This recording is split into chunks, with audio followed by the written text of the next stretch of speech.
She living la vida loca. She'll push and pull you down.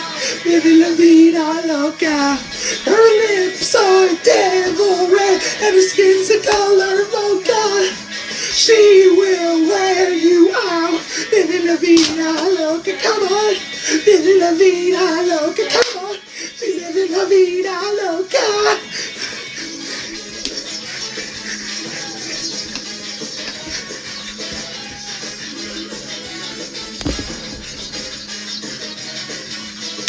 Woke up in New York City in a funky cheap hotel. She said, well, my money, she must have slipped me a sleeping pill. She never drinks the water, makes you order French champagne.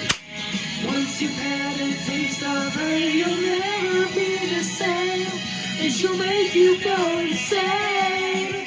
Upside, inside out, she's living la vida loca. She'll push and pull you down. Living la vida loca. Her lips are devil red and her skin's the color mocha. She will wear you out. Living la vida loca. Living la vida loca. She's living la vida loca. Or or should we say, he's living la vida Luka. Yeah, tall Luka, as Spurs Twitter calls him, really tore that shit up like Texas Terry Labonte tonight. And to all the Knickerbocker fans who were talking smack to me on TikTok, moments before I left, I got an early release slash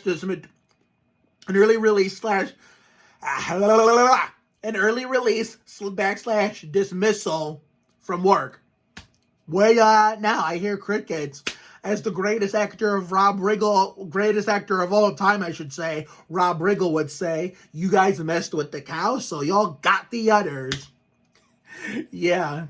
Oh, look at all that smack on TikTok, only to get your ass kicked in the very end. When it come game time, we really annihilated y'all like Anna Akana and lit your asses up like Lizzie Green. Okay, I had enough smack talking myself because I don't want, Okay, let's just talk about the game real quick. I just want to make this as quick as possible because I just want to fucking wreck. I was going crazy all night down here during the game. And I bet you my family just more than likely went to bed while I was having a good time down here because right now upstairs and on the main floor, it's dead fucking silent. I don't hear shit. Okay, the first quarter, to begin the game, we got off to a 10-point lead. Knicks were kept fight. Excuse me. Hold on, let me take a drink.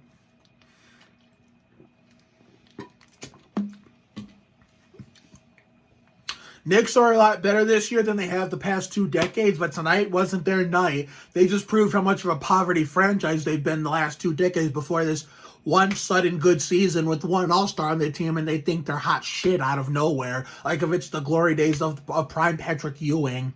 And y'all are still bitter about the 1999 NBA Finals. I get it. Okay, so first quarter to open up the game, we jumped out to a 10-point lead. It looked like we were going to put it away early, but the Knicks showed sign of no quit to end that first quarter. And I think in the second quarter, it was neck and neck until, that block, when that Knicks block on Jakob went out of bounds off the Knicks. It was 7 tenths of a second because the clock expired, but since the ball hit the ground out of bounds, before the clock expired, they put 7 tenths on the clock, and Patty hit that Bruce Bowen shot from the corner and went bang, bang, Tito Puente, just in the nick of time at the buzzer. And then after that is what really sparked the good old-fashioned ass beating because that was the one that gave us all the momentum throughout that whole second half, because from after that Patty buzzer beater to end the second quarter / first half, it was bombs away and it was on from there. I mean, not much you can say. Livin la Vida Luka tore that shit up like Terry Labonte. And when Rudy and Young Devo come back from COVID and health and safety protocols, Pop better not send Livin la Vida Luka back to the G League because he's proven himself worthy and has earned a spot in the main rotation of the San Antonio team. And if anything, just give him the damn keys already to, in order to take Rudy's minutes full time, because he would do a better job than Rudy. Rudy's not even playing yet. La Vida Luka is already doing a better job than his garbage. Well, not as bad as Marco last year, but Rudy's garbage bum bitch ass. I mean, although not as bad as Marco last year, but still, he's a bum he's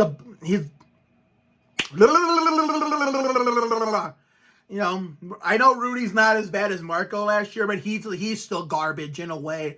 But at least at times, in some games, he can actually do stuff. Either way, Livin la Vida Luka would be better than his bum ass, Because I know Rudy Gay had the awesome story, tearing he was going crazy and killing it until he tore his Achilles. And at first, it looked like he never missed a beat. But now, ever since he came to the Spurs in the 17-18 season, there's like the glass slipper broke. He was never the same again.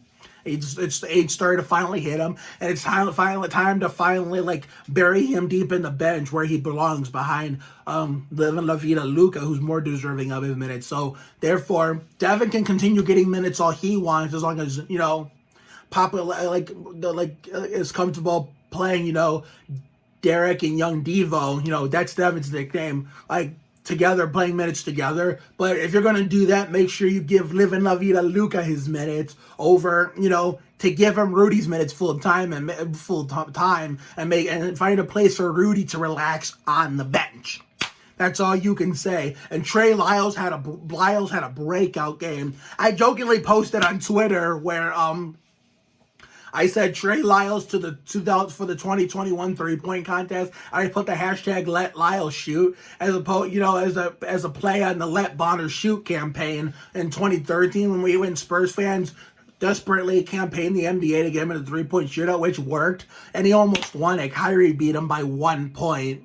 And Bellinelli, when we first got him in 2013-14, back when he was good, he won it the next year. It's like, man.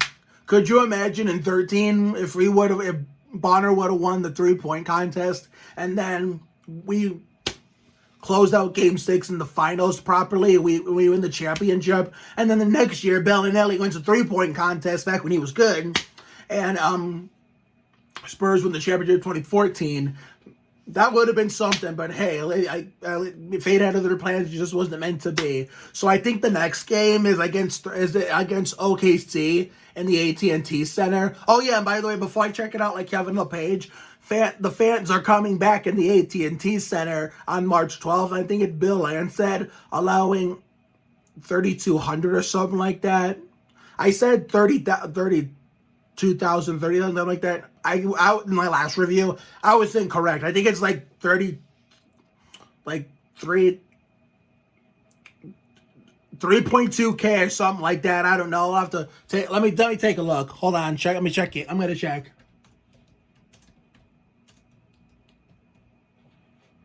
Okay.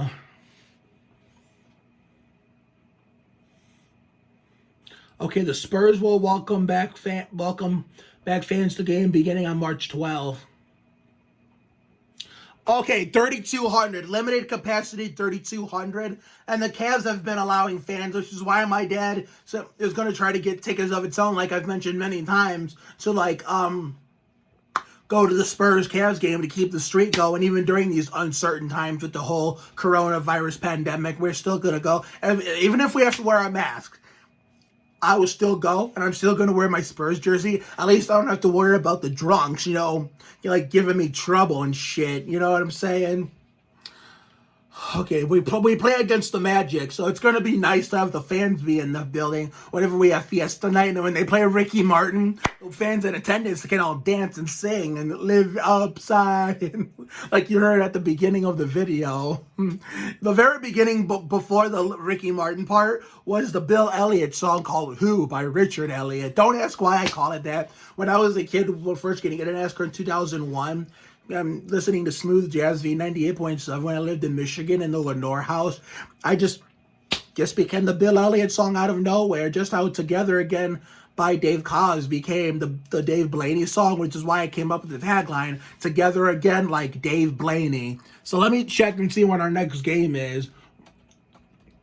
one of our one of our final few games without we're not going to have fans in the stands.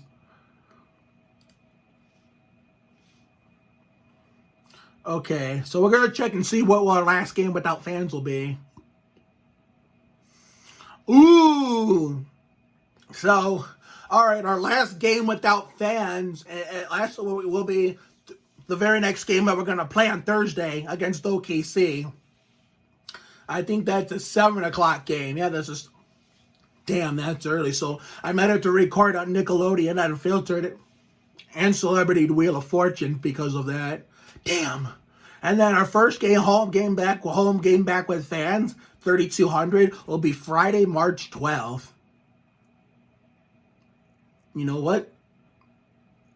Yeah, I'm going to do one or two things. I'm either going to skip the first half of the game and watch Bunked at 7:30, or I'll skip Bunked altogether and watch the Spurs. One of those two. I'm going to decide by. Oh, but that's not till next week, so I have plenty of time to decide. Oh yeah, on Wednesday, March 10th, we play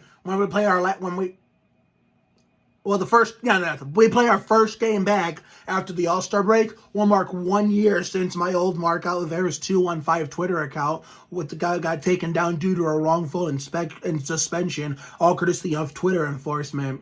I mean, I'm not going to do a video of it here on YouTube, but I will post about it on my other social media. So I will see you.